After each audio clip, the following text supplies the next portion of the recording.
చిన్నప్పటి నుంచి కలిసే ఉన్నాం. ఫ్యామిలీ అని పిలవాలో స్నేహం అని చెప్పాలో ఇప్పటికీ అర్థం కాలేదు.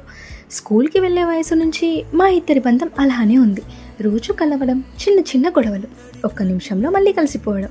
అప్పుడు ఆ మూమెంట్స్ ఎంత స్పెషల్ అనేది తెలియదు. కానీ ఇప్పుడు లైఫ్ బిజీ అయిపోయాక ఆ రోజులు ఎంత విలువైనవో అర్థమవుతుంది. రక్తం కలపకపోయినా కొన్ని బంధాలు రక్త బంధాల కన్నా ఎక్కువ దగ్గర అవుతాయి. ఇంటికి వెళ్ళడానికి పర్మిషన్ లేని ఇల్లు, మన సక్సెస్కి మనకన్నా ఎక్కువ హ్యాపీ అయ్యే మనిషి. ఇవన్నీ ఫ్రెండ్షిప్ కంటే కొంచెం ఎక్కువ, ఫ్యామిలీ కంటే కొంచెం డిఫరెంట్. బహుశా అలాంటి బంధానికి పేరు అవసరం లేదేమో. మన జీవితంలో చాలా బంధాలు పుట్టుకతోనే మనతో వచ్చేస్తాయి, కానీ ఫ్రెండ్స్ని మాత్రం మన లైఫ్ జర్నీలో మనం సంపాదించుకుంటాం. అందుకేనేమో ఆ బంధానికి చాలా విలువ ఎక్కువ. దారులు వేరవ్వడం వల్ల దూరం పెరిగిందే కానీ ఇప్పటికీ ఆ బాండ్ అలాగే ఉంది. ఒక కాల్ చేసి ఎలా ఉన్నావని అడిగితే కరిగిపోయే మనసులు మనవి. ఏంటి ఇది వింటున్నంతసేపు ఎవరైనా గుర్తొచ్చారా? మరి వాళ్ళ మెసేజ్ కోసం మీరెందుకు వెయిట్ చేయడం? మీరే మెసేజ్ చేయండి, వాళ్ళ డే ఇంకా స్పెషల్ చేయండి. ఈ ఫ్రెండ్షిప్ డేకి మళ్ళీ మీ చైల్డ్హుడ్కి వెళ్ళిపోవచ్చు.